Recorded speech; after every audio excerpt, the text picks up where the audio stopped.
Memorial Day. It's a playoff rematch as the Giants face the Cubs. Later, the Mets take on the Reds and the Blue Jays battle the world champion Athletics. Memorial Day live on ESPN. John Miller and Joe Morgan with ESPN Sunday Night Baseball. We're at the Kingdome in Seattle.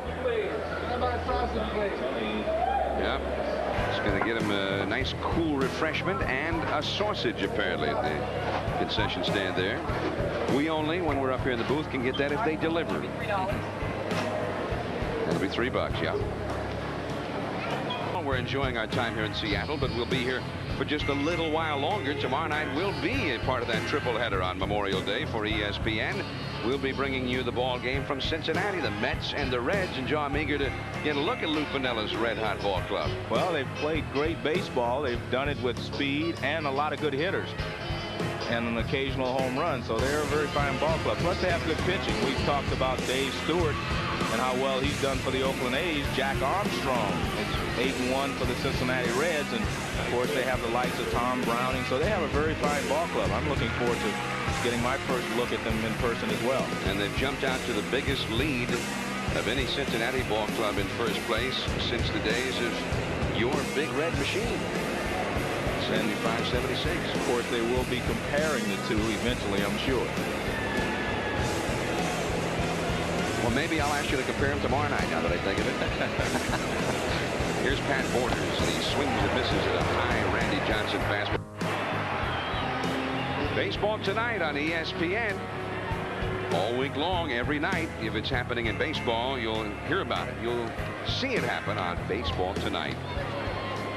Some fans here hoping that the Mariners can get it started here. The power's up. Leonard, the hitter. Center field, and it's going to be a routine play for Mookie Wilson. And there's one out, and that will bring up Ken Griffey Jr. 2-0 Toronto leading. Joe, you started to mention in the previous inning that one of the main areas that Griffey needed improvement at this point was his base running. He says that the attention span doesn't last long enough when he gets on base. He just needs to concentrate a little harder while he's on base. I think that's the problem that he does have. There he is, Ken Griffey Jr.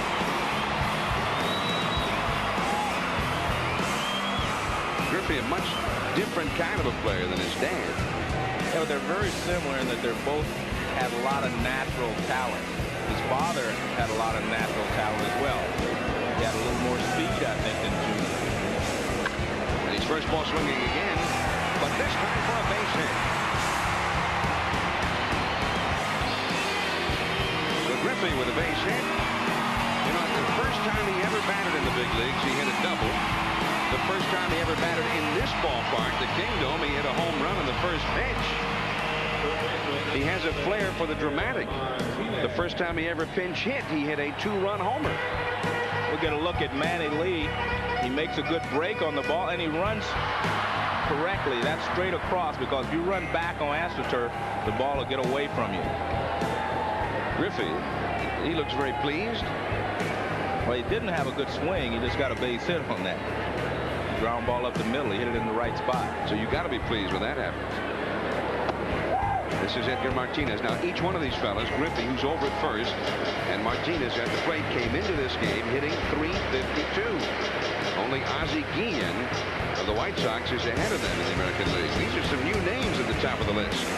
And good, refreshing. It means that they've got a lot of good young players in the American League coming along.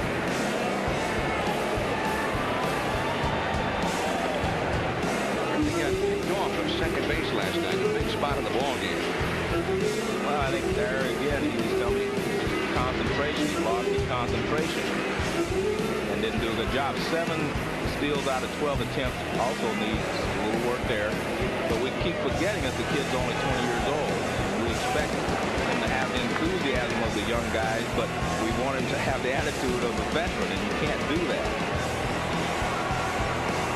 Jim LeFevre, the manager of the Mariners, fellow who says about Ken Griffey Jr., he says, years from now, we'll all remember. We'll all be able to say we were there to see it get started. Martinez with a liner, but it's hanging in the air and dropped by Felix. But they're going to get the force out at second. Boy, what an exciting way to get the out.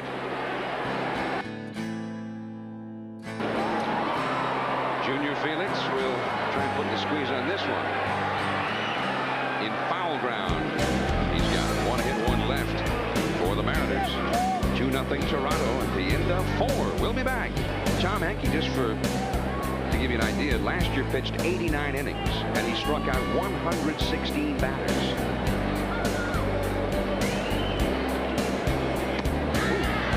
He's pretty quick. They can't seem to lay off the high fastball.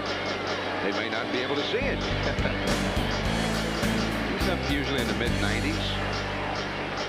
One year in 94 innings, Henke struck out 128 batters.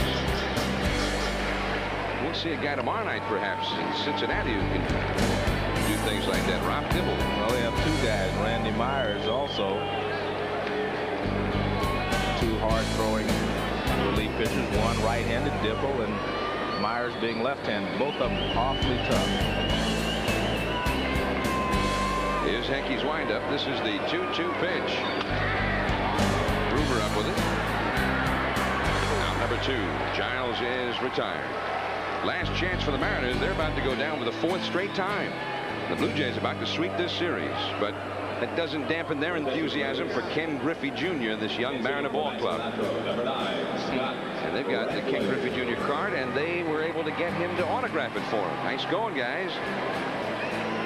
Another pinch hitter up here for the Mariners with 2 down now. This is Scott Bradley, a left-handed hitting catcher.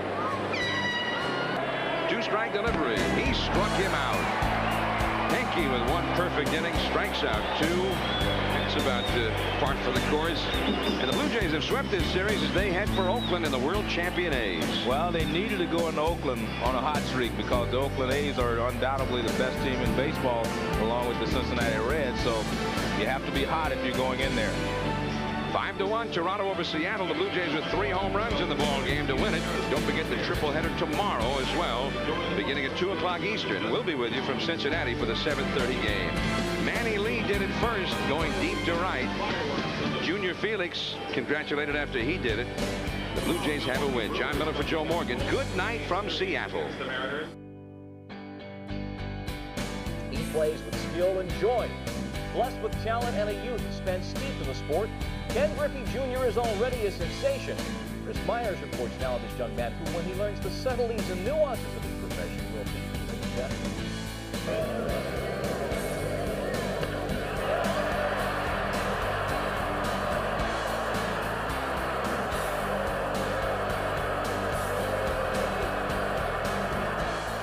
He's a kid among men playing a kid's game. Maybe that's why he's so good. At 20 years old, Ken Griffey Jr. has the baseball world on a string. His number and numbers remind many of the Say Hey Kid. Swung on and a high fly ball hit into deep left center field. Back goes Griffey. He's back to the wall. Makes the leap, and does he make the catch? He does! My, oh my, another Griffey piece of magic.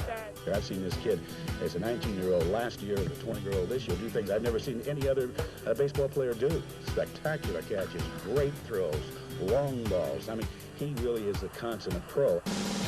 The Mariners center fielder already has a candy bar named after him, but don't ask him about the taste. He's somewhat allergic to chocolate. It makes him hyperactive. And over his young career, he's given pictures of nervous twitches at the plate.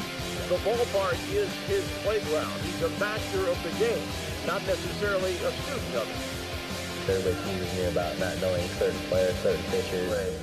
You know, the first time I faced Bert Flylever, I asked, was he right-handed or left-handed? When you're away from the ballpark and at home, do you watch baseball games? No, I just watched, I may catch up on ESPN. Okay. And that's it. Other than Nintendo, and what kind of shows would you watch? Shows? Or would you watch Simpsons. Oh, okay. I saw the T-shirt in here. Yeah. Kevin Bart's an underachiever, right? Yeah. You can't relate to that, can you? No, I just like the Simpsons. A lot of guys on the team like that. They're not like your family at all, are they? In some ways, yeah. Yeah, really? Yeah, that's funny. I might be right in that situation, though. Griffey, an underachiever? Well, that's a major understatement. Just ask the elder Griffey, the senior partner, a near lifetime 300 hitter with the Reds, who's still amazed with his son's ability. Well, at his age, what strikes me is everything he can do. He has a strong arm, his ability to play defense as well as he does. Hitting was a little suspect because I didn't get to see him do that much. When he was younger, every time I came to the ballpark, he would strike out. Dad influenced Junior, but didn't have to teach him that swing. Just like Griff, it was natural. Although at age 11, when he was playing ball near Cincinnati, someone nearly changed the course of this kid's history. Dave Collins was with the Reds at the time, and he always had the bat level to the ground. And parallel to the ground, and our coach said, well, all the players are going to start swinging like that. And I couldn't hit the ball. They was wondering why I couldn't hit the ball. And my dad said, well, it's basically because he's not Dave Collins, and he has his own style. And they sat there and talked about it, and ever since then, nobody's really said anything. If you ever got into a serious slump and you needed to alter or work with your swing, who would you call first, your hitting coach or your dad? My dad. Why? Because we basically got both of us got the same swing. Sometimes I may keep two hands on the back, sometimes I don't, depending on the pitches. And since we have an idea of each other, what are we going to do? We just basically say, I'll tell him I'm doing this wrong. And he'll say, well, sometimes he'll ask me, he says, well, I did this wrong. And I'll give him an answer. He's like, well. So he tests me, and we go back and forth. The most notable trait that Junior learned from his father is how to control his emotion and his ego. You know, not let his hat size get too big, considering the abundance of attention he's been receiving. But his almost effortless style has brought about negative press, especially when he was back in A-ball. That's a reason you hear a lot about Ken Griffey Jr., but little from him. I just want to make sure that if I get I want my words to be straight. I don't want anybody to have a chance to cheap shot me. It's tough to take shots at someone who's posting these kinds of numbers. Junior will also have an interest in numbers during the off-season when he will attend a nearby community college to pursue a degree in accounting. And he may need one when it comes to figuring out his future finances. With incentives, Griffey will make about $200,000 this year, considered a mere bag of shells by today's standards, especially when you consider he's a guy who's dominating the league the way he is. Now, in 4 years, when he's eligible for free agency, it's mind-boggling to think of the dollars that he can command if he wants to. I don't even worry about money. I just go out and play. You know, I've been playing 4 years professionally, then before that, 7 years without getting paid. So, playing, and getting paid, it seems weird. And it just seems difficult to understand why. And, I'm enjoying myself when I get paid. A job's supposed to be hard work, and it's not. One day, Ken Griffey Jr. will be full grown. One day, they won't call him Junior. His wonder years are ahead of him. Here's looking at you, kid. Chris Myers, ESPN, Seattle.